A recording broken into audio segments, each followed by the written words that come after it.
Oh,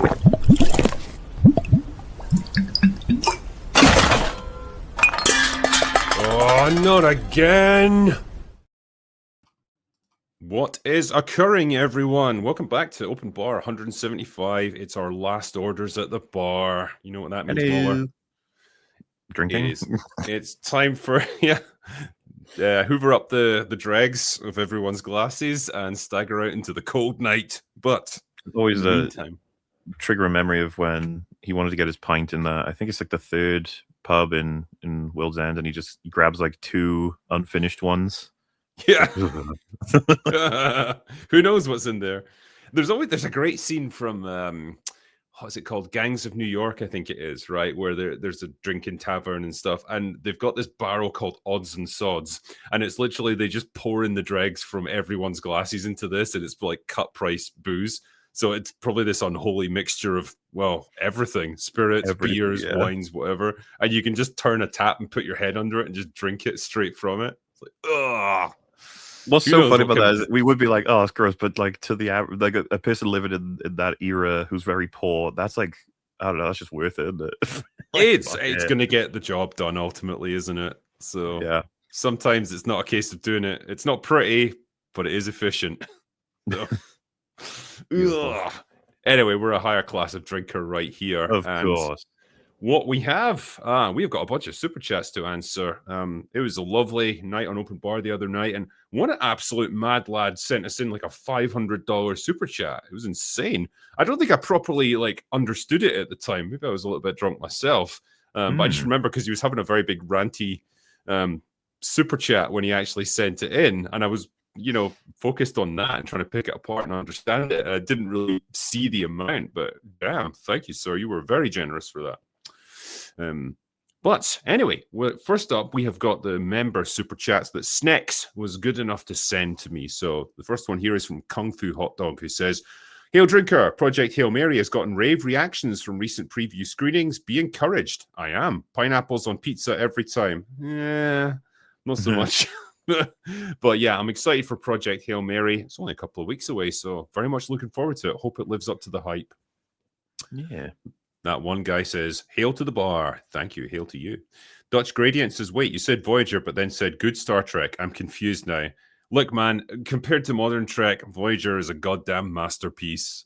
Yes, it was all very stale and predictable and a bit rubbish by the standards of the day, but it still had good moments. I'll give it that. The Year of Hell subplot was awesome. I really like that. Rhonda, the lorekeeper, says, drink up, me laddies. Ya boys and girls are popping down to the pub. A drink, a trick, a dance. Who knows what happens? Come on down. Cheers. Thank you very much. Stormbringer says, hail to the outstanding panel. I raise my glass to you all and thank you for giving us the priceless entertainment. Cheers. And also, hi, Rags. Cheers. Rags says hi in return. Next up is our other super chats from the night that we didn't get to. Says, Mr. Manta, month 2, I understand your annoyance, so while I won't stop, I'll slow down on asking you to review the absolutely amazing film Tropa de Elite that you will absolutely not regret watching.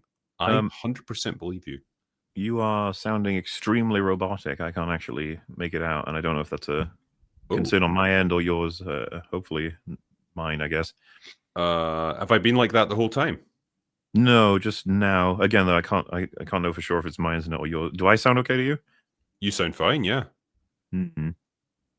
Okay. Well, okay. Keep going. Well, I don't know how to solve it. Keep going, I guess. I mean, hopefully it's going to settle down. Maybe it's not just like a connection issue or anything like that. Am I still horrible? It's cleared up now, so hopefully it's okay. All right, let's pray for the best and prepare for the worst. Yes, Normal Man says, tonight on Open Bar, Drinker has a scotch, Mahler says flumpy, and Rags thinks of onions. All of those things happen, probably. I think you said flumpy at some point. Must have. Vimarain says, hello, everyone. What are your movies and series greatest hopes of the year? Are Night of the Seven Kingdoms and Fargate the highlights so far? What about games? P.S. All kinds of eggs and onions are delish. They can be, yes. So, as we were just saying there, Project Sorry. No, go ahead. Project Hail Mary, as I was literally just talking about, I think is going to be one of the better movies this year. Resident Evil Requiem, which I'm playing through at the moment on my gaming channel. It's been great fun. Really enjoyed that so far. And yeah, Night of the Seven Kingdoms has been probably the best show I've watched this year. Major highlight, yeah. Weird to start the year with that because it probably will end up being potentially the best show of the year already. For reference as well, I still need to review this probably on my second channel, but as we talked about on the night, I Swear, the movie about the man with Tourette's, excellent movie. I totally understand why the lead actor got best performance at the BAFTAs for it. Great stuff. I think that was late last year that came out. I saw that since our episode as well. It is very good. It's exactly like, I don't mean this critically. Like you've seen those kinds of movies before. They do it very well. It's as good as it can be for what it's all about, which is getting you to understand. Which is, it's rough to watch in the sense of knowing the events of the BAFTAs throughout, because the whole movie just keeps pushing a particular point of view, and it got completely ignored. Yeah, even though it's being celebrated, it's just. Oh, it's rough in that way. I got a message from Gary actually, and he's like, "I've just finished watching it, and I'm even more pissed off at those arseholes now." And I was like, "Yep, that'll do it." What gets me, because people were sharing the clip, right? It's when he says, "Daughter's dying of cancer," and then says, "Sorry," and then she says, "You don't have to apologize in this house because we understand why you're saying these things, and it's not because you mean them. Fair dues, apologize to people who don't understand." And it's such a, like, it's supposed to be thematically a moment of, if only society could be as understanding as that household. That's like what we're working toward. And then we get reset hard. Once the movie comes out, I was like, oh, great. Thanks. Good job. Yeah. I did like where he's doing his interview with the caretaker at the community center, and like, it's, the guy's been pretty understanding towards him and his tics and stuff like that, and he accidentally punches the guy's dog.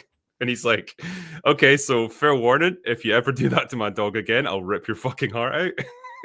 Totally understandable, yeah. Dude, that might have been like a deal breaker for me as a hire. I'd be like, if you actually hurt my animal to the point of it dying, it's like, yeah, I probably want to kill you. So you gotta be careful with that one. He could throw any verbal insult, I wouldn't care, but a physical tick is like, oh, you gotta be careful with that. Yeah.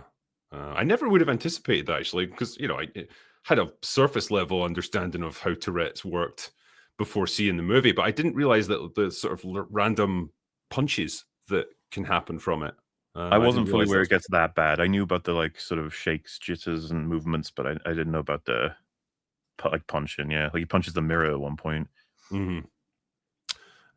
Nino says, "Thank you, Drinker and Mauler, for open bar over the years. Currently listening from Special Care Babies Unit with my newborn son to pass the time." Aw, isn't that cute? Yeah. Congratulations, sir. I hope he's a great little boy for you, and I hope everything goes well. And please don't inflict open bar on him. Turn him into an alcoholic, and he'll be cynical about everything. Jack Daniels says, "We had an Aussie PM who'd eat raw onions on camera." I mean, it takes all sorts, I guess. Good for him. I mean, is it a party trick? I don't know. It's like, vote for me. I eat onions. I'm one of you. Yeah.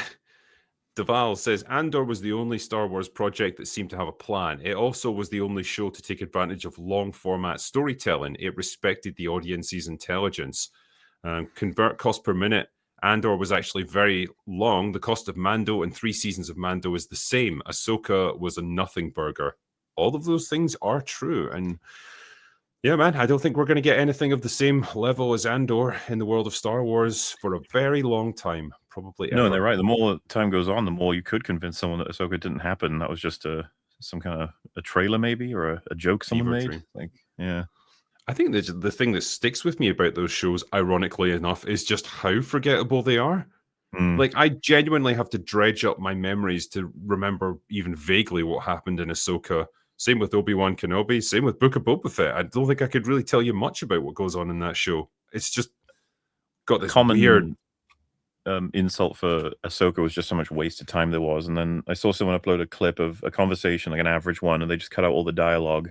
And it was like fucking 40 seconds of characters just staring at each other or sighing.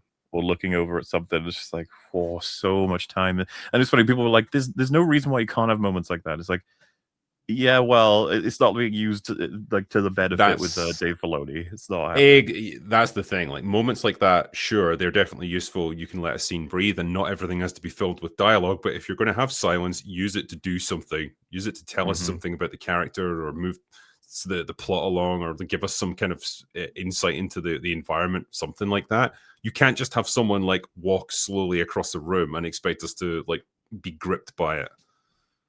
Especially not if that person's Ahsoka. Season 2's on the way.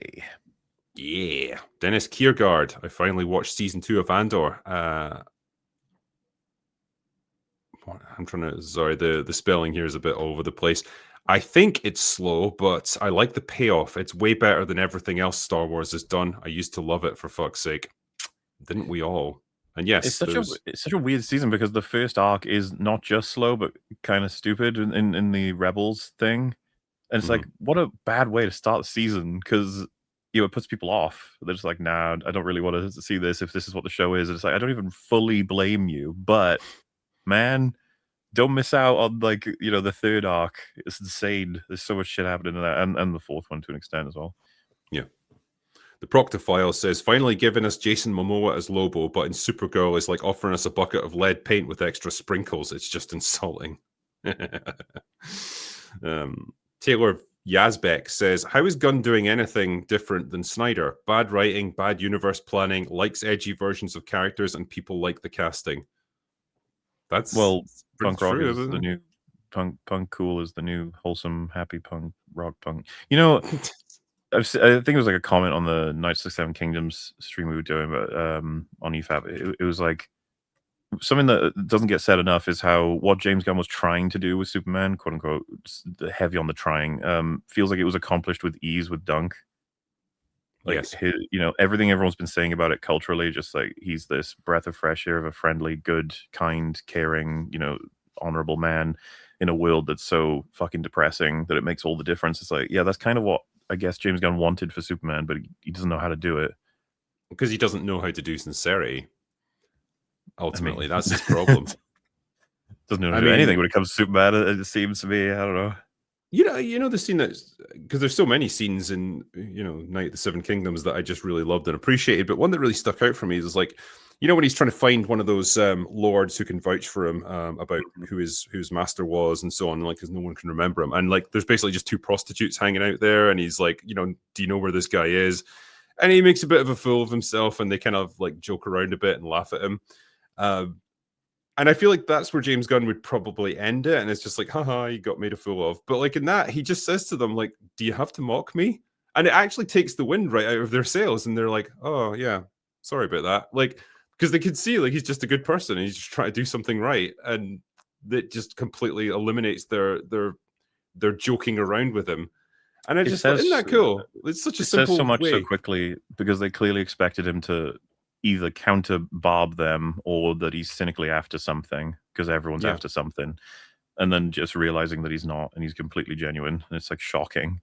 And then the little pieces after, like when he gets the upper hand on Arian briefly and she cheers for him in the audience, it just makes all those little bits even better because you're like, oh, because she likes him. Like a lot of people like him, they just want him to win. He's such a and obviously reflecting in the audience that it's like we feel the same way. So just good job all around. Jay just says, thoughts on the new Mortal Kombat 2 trailer? I don't think we got time to actually talk about it on the night, but yeah, I'm liking it so far. The only complaint I have on like just like a nitpick thing is just the fucking stupid nano mask. I was like, you guys suck, like doing the Marvel nano mask, whatever. But broadly speaking, like it's not enough for me to say anything about it yet. Like we all agree they should lean into the absurdity and have some more fun. The fact that Kano's getting resurrected is evidence to me that they knew that, like they recognize that. Yes. Hopefully that gets done early. He was really funny because I'll rewatch the first one before watching the second one. And all I remember is just every time he's on screen, it's fun. Every time it's crazy fighting or brutal killing, it's fun. And then every time there's fucking expositional talking scenes or the main character, it's a drag. It's just like, it's not a difficult formula for success when it comes to Mortal Kombat. It's just like, give us ultra violence, like comically over the top, bunch of fun characters, And yeah, just have fun with it. It's not difficult. Lean and fun and silly. Do it, and we'll see if they're successful. Jeremy Soden says, nice to see Vara here. Welcome. Also, hi, Rags. Thank you, sir. Ringy says, the X-Files. Don't you mean the Malcolm X-Files? Yeah, fucking remaking the X-Files, man. It's Coogler, isn't it? Ryan Coogler that's doing it. Yeah, and there's just no reason to think it'll be good. But why do it? Like, the X-Files... We don't need a new X-Files because the old X-Files was really good. And you're never going to get that same perfect casting. And yeah, of course he's going to have to cast a black lady in it because, you know, it's Ryan Coogler, of course. But I don't think... I think, was it Jordan Peele or him that said they're never going to cast a white protagonist? Jordan Peele, I think he said that. It's so weird how brazenly racist you can be and be celebrated for it. It's like, cool. I do think that we are rapidly approaching the end of that era, though, or at least the end of it just being tolerated, because I don't know, man, the fatigue is quite real at this point, and people are pushing back against this stuff more and more. And yeah, it's just doing something like this, the X-Files, where you've race swapped your main characters and stuff. Of course, it's going to come in for loads of criticism, and why do it to yourselves? You don't need to. One thing I can say, you know, just it got me on this train of thought of like shows that have been resurrected after a really long time. Frasier is an example of how not to do it. That was god awful, and I fucking loved the original Frasier. But Scrubs have actually done a pretty good job with it. I'm only like a couple of episodes in to their new series, and it's all right, actually. Yeah, to be honest, that is extremely hard to believe, but I'll take your word for it. I haven't seen it. They are sort of leaning into the fact that, you know, everyone's older now, and like they're at a slightly different place in life, but like they've still got the juice going, and it's okay. It's not amazing, but I'm quite liking it. So, very well. Yeah, I know you're not convinced. I trust you. It's like, I'll check it out, maybe. Eatman says, both of you, high school yearbook, most likely to succeed section. Is it safe to say with your careers, it should be your picks under the heading? Oh, I don't know. One, we didn't have crystal balls back then to tell who was going to do well and who wasn't. And two, could you really count us as successful? Or are we just infamous at this point? I don't know. Depends on if successful simply means made enough money to happily exist doing what you love. It's like, well, then yes. But you know, so some people might consider Drink is obviously the guy who ruined every form of media analysis, and I'm I guess I'm not even sure what my current reputation is other than too long and stupid, all of the things. You know, so it's complicated, but at the same time, I don't know about you, but I've well exceeded expectations for my results in school. I think you framed it the best way, though, right? We both get to do a job that we really enjoy, that we were doing once upon a time for free because it was just our hobby and we like it, and making a pretty good living doing it now. And, you know, when I think about the opportunities that YouTube has presented as well, like I've been able to travel to a bunch of different countries to do like convention appearances and met loads of really nice people, much like yourself, Moa. You're one of them. And yeah, like stuff like that, you almost can't put a price on it. It's just like having a pretty fulfilling, enjoyable career. That is pretty good. So I like it. Yeah, I would say we are blessed in the most conventional sense, but at the same time, we're quite hated by many people, and a lot of people would not want that, but we can deal with it. It's fine. Yeah. Waddle These Nuts says, and unfortunately he's not here now, but Rags, can we get an impression of Grace Randolph, please? I mean, I don't think we can really give you that. I don't think we want to. Doing too much Grace Randolph is quite hazardous to your health. I think on the night he did some sows. Like he did some of those. So yeah. So I mean, I know you kind of have a persona, don't you, when you're recording videos? Like we all do. It's YouTube. I just don't really understand what hers is. It's like I don't know that. I thought that was just the way she talks all the time. Unfortunately for her, she's she's very special, very unique. I can only imagine then just like say sitting down to have dinner with her or something. You'd need earplugs after a while. It would be torture. A little bit, yeah. Biker Chris, tangent. Are you ready for the tangent? We're about to go on it. referring to Mahler's comment in December 25 about Michelle Yeoh being a good soup container made me laugh. Showed it to normal people and they thought it was weird. Can show all thanks, $5 each. I'm not surprised they thought it was weird. It was glorious.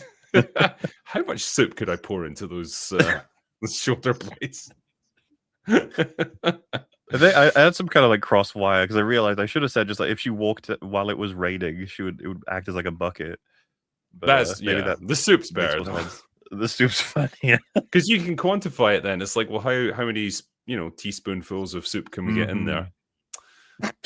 Sheepsidian says, fleas from Silk Song are in the top 5 best video game pets. Also, hi crew. Also, Kingdom Hearts has terrible storytelling. I say this because I'm marathoning the games on stream and suffering. The Kingdom Hearts games, I got to be totally honest with you, never played them. Never played them. I'll speak to them. They just, the moment I see Goofy and Mickey and stuff alongside Cloud from Final Fantasy, I'm just like, I'm struggling to really gel with it. I've never gotten past that like information. I've always found it not necessarily like a block, but a deterring element of like, what in the world is this? Anyway, I'm gonna go find something else. It's like so bizarre, but okay. And it's like, well, hey, it works for a lot of people. It's like, fair. Yeah. Avarith says, after Lonnie worked for Luthen, he decided to retire peacefully and work as a nuclear engineer in Chernobyl. Hopefully nothing goes wrong there. Yeah, the actor's got quite a distinctive look. He kind of looked like he was dying from radiation poisoning before the explosion. He's very gaunt chap, isn't he? You could probably get a lot of soup in his collarbones. Yeah, 100%. Such a sad tale for him in both shows. Like, very rough, man. I think I'd take the Andor version over Chernobyl. Oh yeah, that's a quick death. But I love that sequence because Luthen so well. So when he like explains the plan and then he's like, okay, now give me the information. It's like, you're so fucking dead, dude. Yeah. DE, I love you, says Grace Randolph actually does have a form of Tourette's, except the stupid things that fall out of her face hole actually do come from her, quote, mind. I mean, sadly, yes. Dennis Kiergaard says, sorry, I'm Danish and dyslexic, so sorry for my spelling. Oh yeah, I'm drunk. Love the show. Cheers, bud.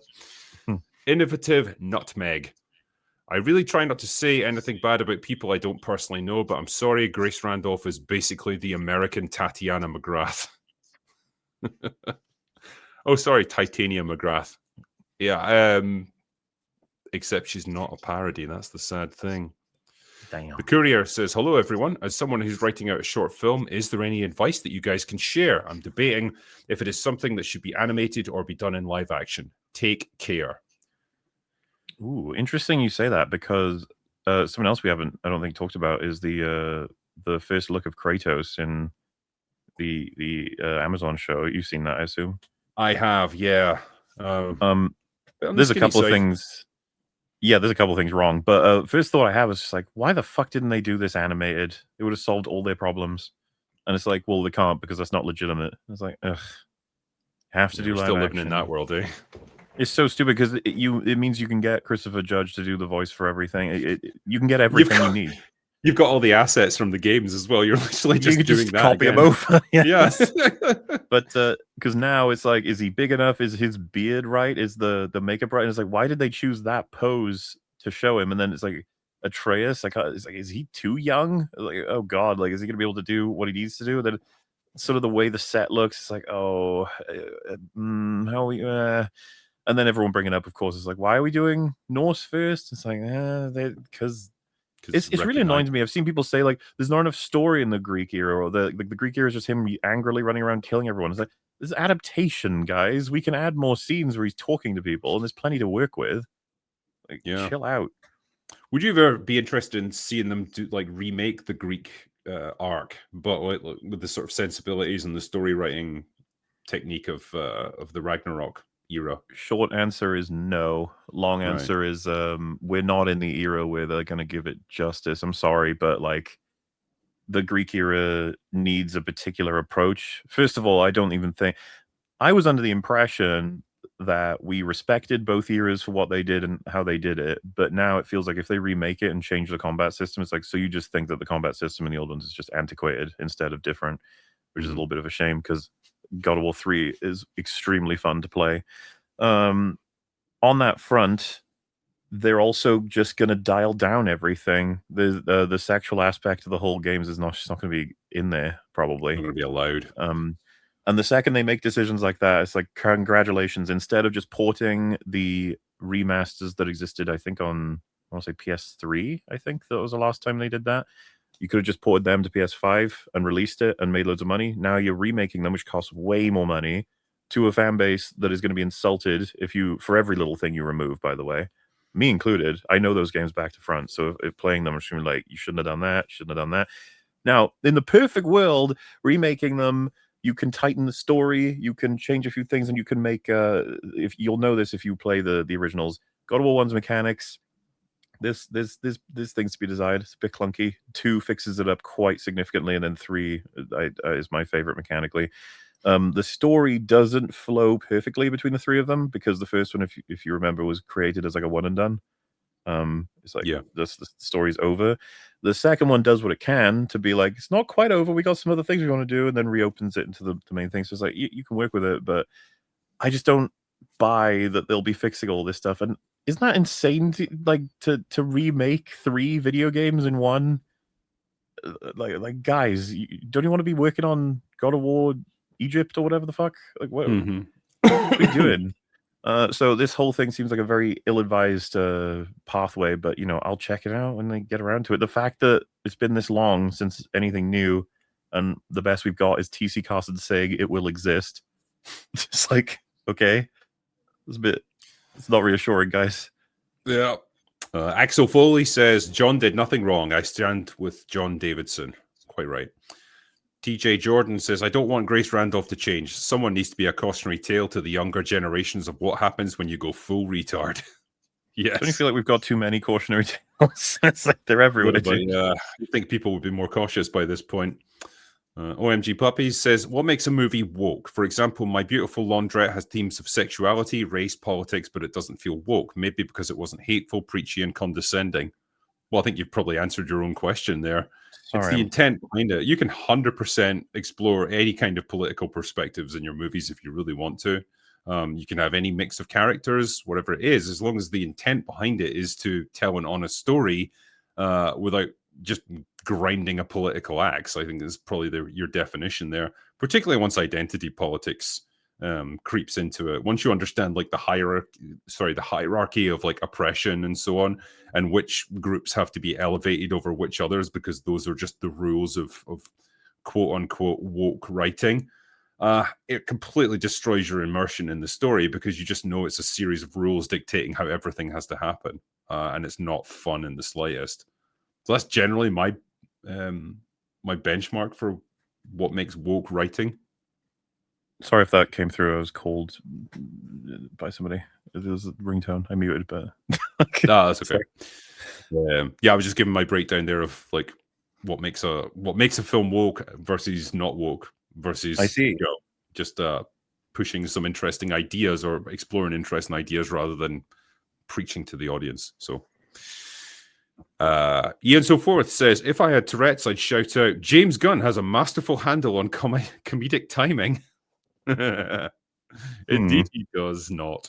I feel like now that Paramount purchasing of Warner Brothers is going ahead, or apparently it's going ahead, I don't know if we're going to see much more of James Gunn there. No, the assumption is we'll get Man of Tomorrow, and then that'll be that.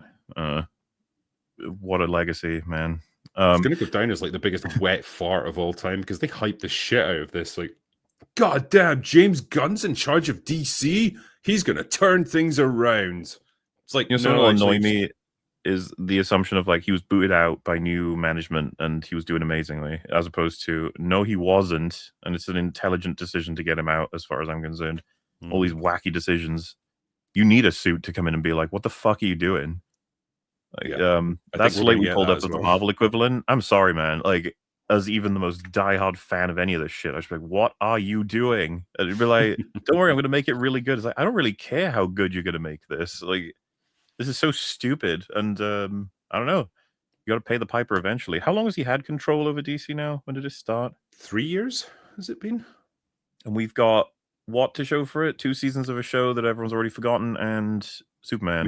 We had Superman, which, you know, if it made a profit, it barely squeaked one out, where they were clearly needing it to be $1 billion movie. We got Supergirl that's probably going to flop. We had Creature Commandos that no one gives a fuck about, and Peacemaker that, yeah, as you say, the first season was tolerable, second season no one cares, and it's gone. So, wow, yeah, it's quite the legacy. Eatman says, which is the bigger sin by Mueller, locking you in a cell to finish all fan-requested media content or forcing you to be sober for 3 years? Ooh. I think probably forcing me to be sober, because at least when it's fan-requested media, a lot of it's probably going to be really good. So I could I at thought you least were going to say, enjoy 'cause at myself. least I could drink. Well, there's that too. I will say the 3 years will go by very slowly, but they'll still be shorter than the inevitable 100 years that you'll be locked up for getting through all the fan-requested content. That is true. Too much good stuff. There's a lot of stuff out there that people want me to watch. I just wish there was like 10 of me and I could have them all like watching different things. Yeah. John Gets Gaming says the Birdman's latest video on the incident, mostly clipping Gary. He says the guy should apologize at the end. Yes, he takes the grace position. Nope. Does the Birdman literally just make videos about us? Is that all he does now? Because I do not and will not ever watch his garbage content, but like that seems to be like every other week he's people saying he's got a video about me or Gary or whoever. I'm just tired of a lot of different people's takes of he should apologize for making people uncomfortable. To me, it's just like, oh, that's like disgusting, and you don't even realize it. Yeah. The comparison is the easy one is just, you know, make someone apologize if they don't hold the door open for you when they don't have any arms. It's the exact same shit. Chris Meering says LA Law episode from 1990 titled Noah's Bark had a depiction of a guy with Tourette suing after his employer fired him. The episode included all the slurs at all the inappropriate times. Look at that, 1990 as well. It's pretty cool. This is why it's 2026. It's like, holy shit. And it's unfortunately maybe done more to roll back tolerance of it than push it forward. It's hard to see right now, but it's just terrible. Terrell Coates says it's not about the tick, guys. It's about the BAFTA awards not censoring the remark, being that they're 2 hours ahead of the broadcast. Well, that's part of it, but like I was going to say, there's two conversations to be had there. I don't think one cancels out the other, because everyone still reacted to the notion of a man with Tourette's saying a word that's offensive and that he should be made to apologize. That's insane. Yeah, even if the ceremony had been censored when it was shown on TV, like it still obviously would have gotten out that he'd said it. And you know, the reaction would be exactly the same. Yeah, let's not forget. I don't want any, washing of this whole scenario. He said a lot of people said about him that he has racist thoughts. He is a racist. Did you see the conversation Gary had on Piers Morgan? Yes, that was fucking crazy, man. Like she's a doctor apparently. Let me teach you about caucasity and that you stop trying to defend his racism. It's just like, holy shit. I don't know how he kept it in, man. I don't know how he kept his cool with that. Yeah. Tula Ninfan says, according to the left, he is just pulling a Cartman. TJ Jordan says, Grace Randolph did say that not enough white people died in Suicide Squad. She should apologize for that serial killer mindset for thinking that. God, she is insane. Nick Percival, John's Not Mad, 1988. The Boy Can't Help It, 2002. Both documentaries available on the tube. Watch them and tell me it's not just... it's just not having a filter. So yeah, 2 documentaries, I guess, about Tourette's. People like being ignorant. Fuck that. I enjoy my perspective because it's the true and correct one. I don't have to learn anything. And it allows me to virtue signal. Rob says, G'day, Mueller. Please put Reaper and Angry Badger on a stream to discuss the Fallout TV show. I'm on Team Badger and enjoy it, but would love to see the fireworks. Yeah, I've heard they've got different perspectives. That does sound like it would be a fucking nuke going off. Yeah. Too. I would be game to hear it, but I haven't seen season 2, so I'd be woefully unprepared. I don't think that's going to change anytime soon either, is it? You're probably not planning to watch it. Jaffos says, my best childhood friend has it. He cannot control a single tick or slur that comes out of his mouth. The bigger issue is the N-word is the only thing they didn't bleep out. He did this 12 other times, which were removed.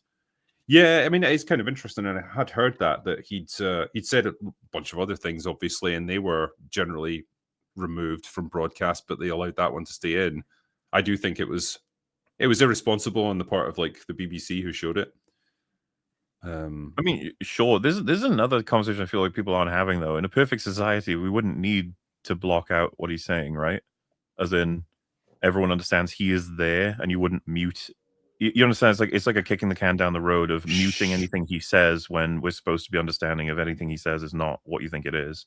Well, I mean, to a degree, yes, but then because he's not the focal point of that particular segment, like the guys up on stage presenting the award were supposed to be the ones talking, and so it'd be different if it was an interview directly with him and he said a bunch of inappropriate things while he was trying to get his point across. It's like, well, okay, we shouldn't censor that because it's him talking. I would even say from a pragmatic point of view that they should be cutting them out anyway, because clearly the world's not ready for Tourette's yet. Like, we're far away from being ready for it, actually. John Gets Gaming says, it's true, Drinker. They get confused when they just can't get the obvious virtue signal. Same with the Israel-Palestine thing where they didn't know which direction to go. Yep. It's that collectivist thinking, man, is wild. I find it fascinating to watch. It's like a herd of buffalo just all clustered together. Zuki says I was going to say in I Swear, by the way, that character, I think his name was something Trotter, like the dude who employs him. Man, it's been a while since you watched something that someone can like skyrocket in likability in like minutes just because of how they treat someone else. It's super charming, super warm, and super understanding. Even with what you mentioned about the dog stuff, he's still very reasonable, very human about it. And then the scene where he's helping him in court. It was it was like an awkward experience because I was like, oh shit, I already know what's gonna happen. Like, he's too likable. Yeah, exactly. You knew it was gonna go, but yeah, I think like because I really appreciate that naturalistic acting that they have in this. Like, it just feels like you're not watching a movie, even like you're just there with them. Like, they feel like real people. Love it. Zuki says the Epstein files have exposed the ruling elite as satanic pedos, but what really makes me mad is a disabled man saying offensive words. I know, like it's crazy how no one's talking really about that, but like they're all getting bent out of shape about this particular thing. Dutch Gradient says Alan Cumming explained what happened at the podium that night, and JD had blurted out homosexual insults at him earlier. Alan is a class act. He was good, yeah. He explained it very effectively, and I think that was all that needed to be done in terms of coverage to make everyone aware of what the issue was. What's this? Mega Spidey Man says front of the class lead had Tourette's in it. I'm not sure what that's a reference to. Nandy says name of a film. I'm not sure. Maybe, yeah. Nandy says Badger doesn't have Tourette's. He's just racist. My non-doctoral medical opinion, of course. Naturally. Deval says her screen layout. My eyes. Yeah, we did talk about that on the night. She has a very cluttered live stream. Terrell Coates says, I sent my previous message because I respect Drinker and his creative endeavors, but we need a space besides EFAP. Love them to explore movies for what they are. Culture wars is everywhere and it's becoming a tired topic. I mean, I couldn't agree more. And I just, I would love to get to a place where they're not a relevant aspect of Hollywood anymore. But like the reality is, if some big thing like this comes up, it probably deserves a addressing, you know? I would much rather just be talking about, hey, this movie had a bad plot, or this movie had amazing performances, or whatever. Which we still do. Which we do, yeah. And, probably things like A Night of the Seven Kingdoms was a great example of that, where it's like, oh, we're actually just digging into the plot and characters and so on, because that's what we're interested in. And it's why like these shows are all coexisting, because they kind of do different things, the different flavors and stuff. So, but I get what he's saying, like, broadly it would be cool to focus more on the stories being told as opposed to the meta surrounding them, because like we've had a criticism lately of, you guys talk about more of the box office than you used to, and it's like, yeah, well, it is really important because it decides the future of storytelling. Like, it can't be ignored. Yeah. you know. So yeah, I think particularly in open bar, like we always try to strike a balance where there's like a decent bit of analysis of whatever film or TV show we want to talk about that week, some current event news items that are happening in the world of, you know, Hollywood and entertainment and stuff. And a bit of like the cultural aspect as well, which sometimes creeps in, unfortunately, or not, as the case may be. It's just a case of trying to get a mix of all of those things. So Dennis Kiergaard says, a good friend of mine has Tourette's. It's not only saying things, it's also tics and noises. It's not easy. No, it definitely doesn't seem that way. Ricky says, this is the best marketing for I Swear that he could have ever hoped for. That is very true, actually. I bet that I do hope is... that's the outcome, as in like it gets people more aware than they would have been in a good way, positive way. Yeah. Dude, the fucking scene where he's in the car with that girl. Oh, yeah. I wonder if she had it Tourette's for real. Like, I assumed she would have. I assumed that sequence with all the people in the like the auditorium, whatever, the hall. I assumed most of them probably did have Tourette's. It would make sense. Yeah, yeah. Gunnar says, would a racist Tourette sufferer just shout out "I love black people" at their Grand Wizard meetings? That's a good point. I don't know. There's been a lot of like therapy or like proto armchair therapy talk about all this. I was like, well, you know, if that's how it works, then why aren't they shouting about how much they love their fellow man or something? Like, God, fucking retards, honestly. God's Cosmic Bollock says, in 1993, the biggest band in the world at the time literally had a song called Tourette's. It's been well known for decades. Apparently not. Yeah, I guess not. Justin Smith says, Black and American here. I honestly laughed when I first heard it because I'm not a Dark Winter Soldier getting activated when I hear some word. The word is fine until someone of insufficient melanin says it. Apparently so, yeah. If you can be dying of cancer and someone with Tourette's says, haha, you're dying of cancer to you and you can get over it, I feel like that's way worse and way easier to understand how this thing works if you see that. You're like, oh, I understand. One of the ones Fringy was saying he feels like should end this conversation. Do you remember there's a clip at the end of the movie where he's about to cross the road and he tells his dog, like, stay. A car is coming. He goes, go. And he goes, stay. Like, yeah. He's having a tick of almost sending his dog to his death. So do you really think he wants to do that? Yeah, exactly. Dunfor says, hello, Drinker and Mower. Appreciate your comments on the John Davidson stuff. Loved your video. I followed John's story since 1988. I am that old. I just appreciate your support against mentals. Keep up the goodness. Well, we are doing our best, sir, so thank you. Nathan Cassidy says, as much as I do feel bad for him, I'm glad that John had an episode because it exposed a lot of evil hypocrites this week. It really, really did. It was quite the test for them and most failed. Holly Clown says, R.I.P. smiling friends. Yeah. Sad, man. Pointy Raccoon says, I get the sense that the outraged across the internet were simply taking a guess at which side they needed to take and now have to stick to their guns beyond all logic. Big fan of the dog, by the way. Yep. And that's kind of what it feels like. Never admit defeat. A lot of it. It's like... And I think they just a lot of them feel like kind of weirded out by being told they're wrong for being against racism. It's like, how could I be? It's impossible. And it's like, because you don't understand the situation at all. Yep. John Vick says the BAFTA doesn't feel organic. Too on the nose and everybody wins, especially Davidson, whose job is having Tourette's. They cut his other comments. Oh, so you think it was a stitch up, do you? I can't see how that would be the case because, man, he has copped a lot of heat for this. Yeah, Taylor says, has it been discussed that there was a 2-hour delay, but the BBC aired that footage anyway? Yeah, we have obviously discussed it quite a bit. And yeah, it's a strange decision, but there it is.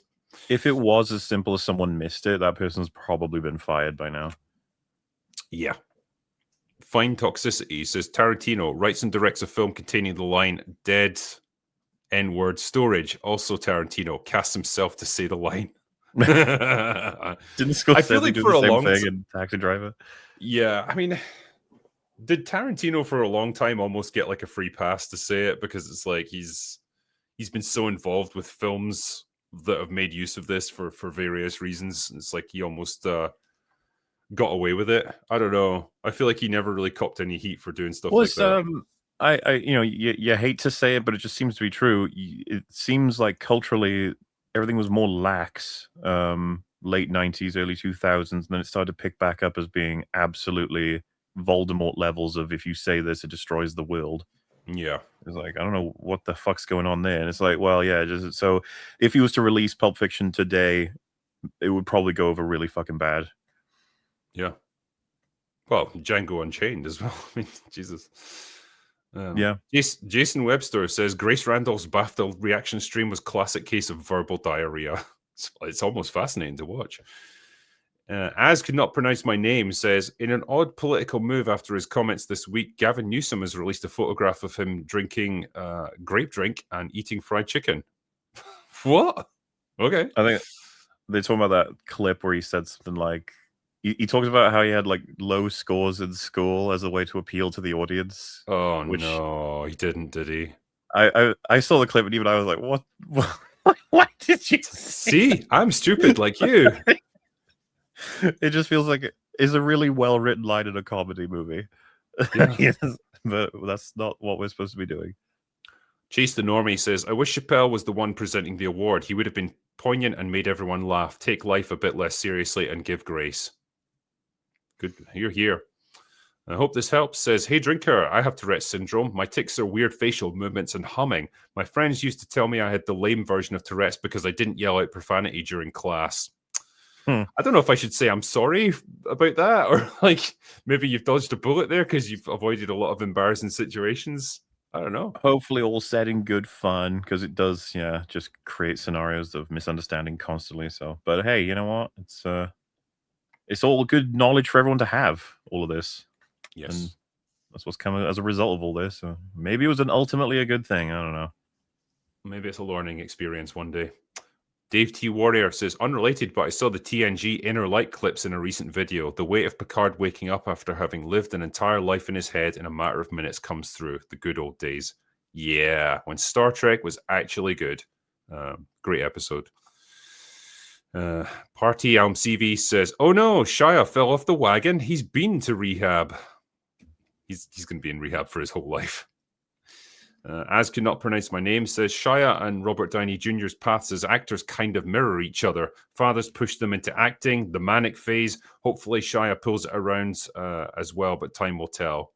Yeah, I just don't think he's as talented as actor as Robert Downey Jr. was, or is, should I say. You know, he's... I don't even know how to describe him. Like, he's just the kind of, like... He's an everyman type actor. But I think he worked well doing that as a younger actor and things like the Transformers movies and stuff. But, you know, you had to progress to something a bit more meaningful eventually, and I just don't think he's got the chops to do it. Taylor says, can we discuss or acknowledge the fact that the BAFTAs was on a 2-hour delay, but the BBC left that footage in while not broadcasting other footage? Yeah, obviously a lot of other people have made the same point there. Dildo Shaggins, that's a great name. Your worst picks for Aragorn in the Hunt for Gollum movie. I'll have one. Mine is Nick Cage. Oh, yeah, we talked about that on the night. Yeah, mine was going to be Pedro Pascal. Yeah. Well, we were trying to figure out what's the most reasonable bad pick versus the actual worst pick possible. You know? True, yeah. What did we end up with? Well, on the actual worst bad pick, I think it was like Zendaya or something. Yeah. That's fair. Shindley Muffin. Rob Grant, co-creator of Red Dwarf, died suddenly yesterday. He was 70 years old. R.I.P. Rob, sad day. It is indeed, yeah. Shame. I used to love Red Dwarf back in the day. Jay Fraser. Hail, gents. Michael B. Jordan had to do extensive research into the horrific psychological effects of racism to prepare for Sinners, so was disgusted, repulsed, and grossed out by John's outburst. That's a quote, apparently. Because, I'm sure he never experienced racism in his life up until then. I've seen the whole sort of both sides of this. Like, you have to understand how horrible it is to experience that word or whatever. I'm just sitting here like, well, does that not apply to every scenario where a tick goes off that's, especially like the specifically offensive ones, like laughing at someone who's dying?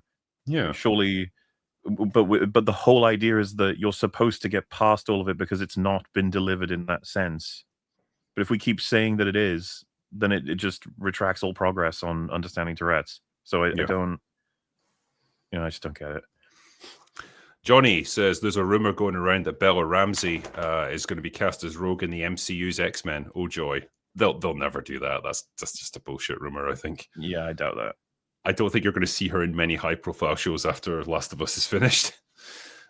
As could not pronounce my name says hard disagree with Vera or Vara in this case on Punisher Warzone. That is my personal favorite Punisher adaptation, way better than the Netflix version. I think she said she was citing box office results rather than necessarily quality, because I did say I'd swap that out for Marvels on female-directed failures. I think she was talking about. Jay Fraser says, with I Swear showing Robert Aramayo's acting ability and range, would you have him back as Ned Stark in Robert's Rebellion series or recast the role? He'd be too old by the time that gets made.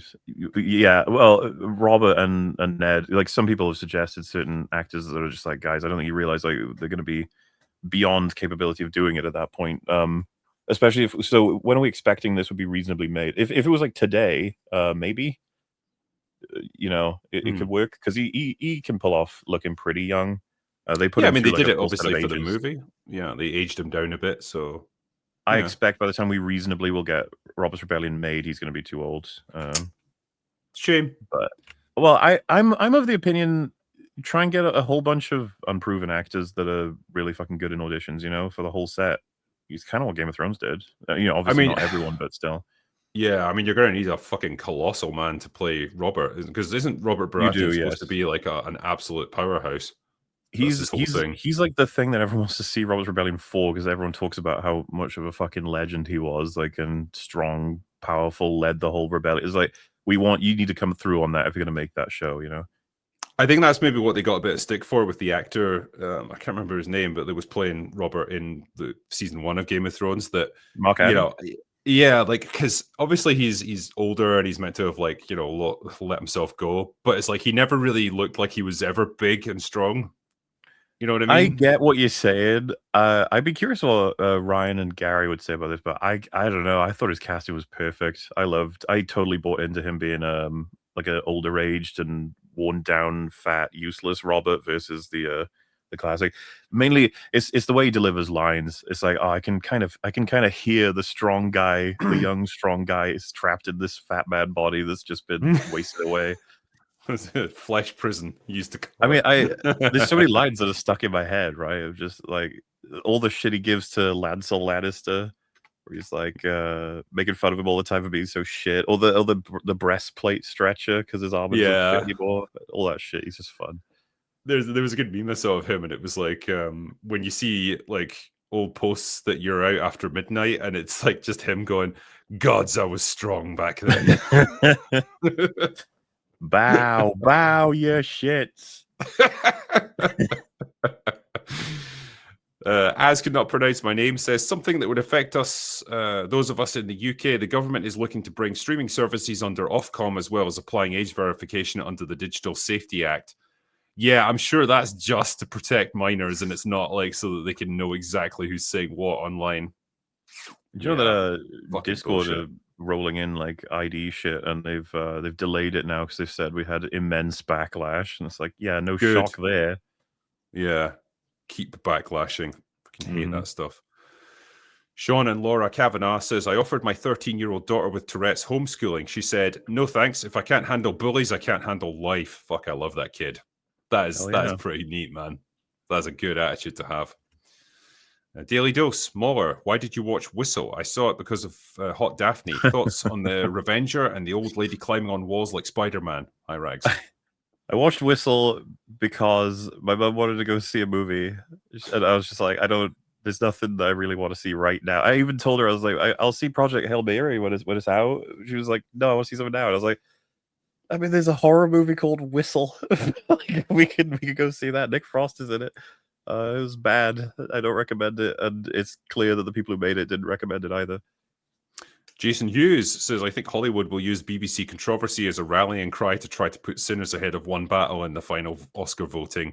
Oh, fuck, man. Like, Sinners was always going to win every award ever. It's been nominated for 11 categories. That makes it one of the greatest movies ever made, according to the Academy.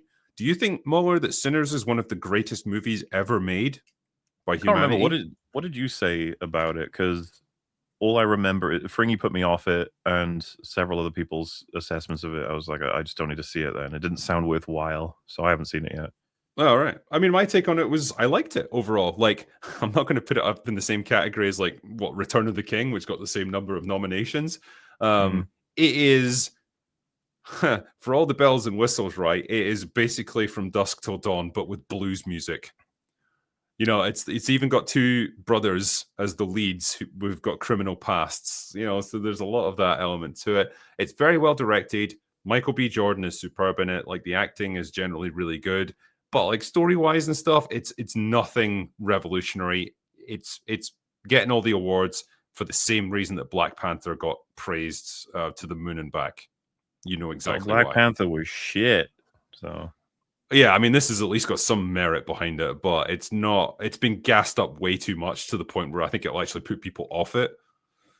Hasuhapa says, late to the party, gents. It's wild the gap between what's this? ROS. Right, yeah. Rise of Skywalker and Mandalorian and Grogu is almost as large as Revenge of the Sith and The Force Awakens. But instead of 2 billion of built-up anticipation, they've had an unending cavalcade of exhausting slop. That's exactly it. Yeah. And we said whatever benefit they can get from people who have been like, I haven't seen a Star Wars in ages. I'll go see a Star Wars. You get that once. And you're spending it on this. Yeah. What are you doing? Not a good choice. Ranger George says the only good thing about the Silent Hill movies is Sean Bean. I mean, what is her name? Radha Mitchell, who's like the lead in the first Silent Hill. I didn't see it. I think it's Radha something anyway. She was in like Pitch Black and then not too many other movies after Silent Hill. But yeah, she was fine as well. She was fine. Not great. Saint Onion says, sorry, ladies, I think it's time to sit down. Fog says, Chris Stuckman, Doug Walker, and Grace Randolph, rank them from least bad to most bad and explain why they suck as content creators. Okay, so this wins automatically. Yeah, Doug I would put as like the best of the bunch.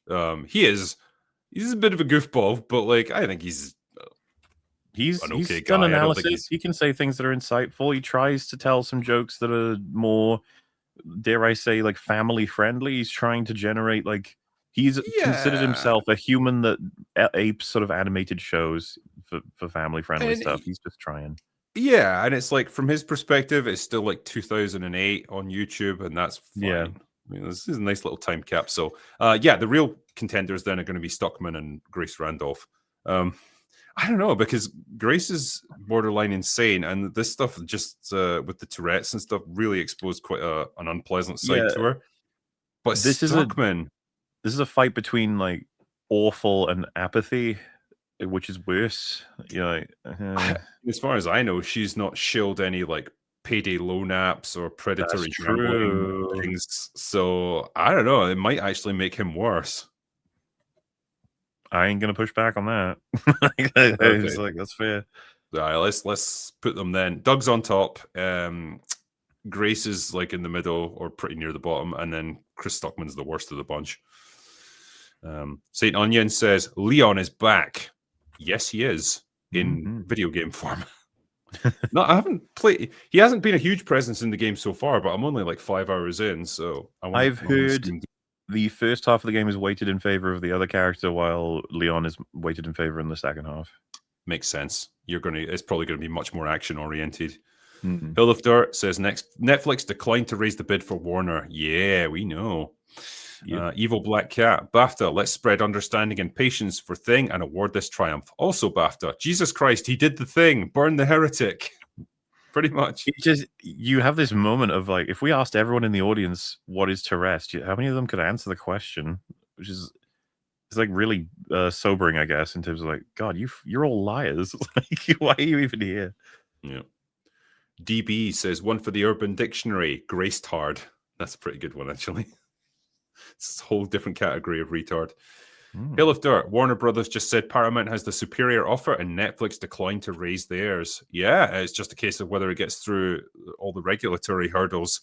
Apparently, last time I heard there was like a federal judge in California that was trying to block the deal, but I don't understand how that American legal system works. It almost feels like You could have any act of Congress or whatever, and like any random federal judge anywhere can just put the brakes on it and say no. Like, Yeah. how do they have the power to like completely like throw a stick into the spokes of the wheel there? No idea, but it seems like a pretty weird system.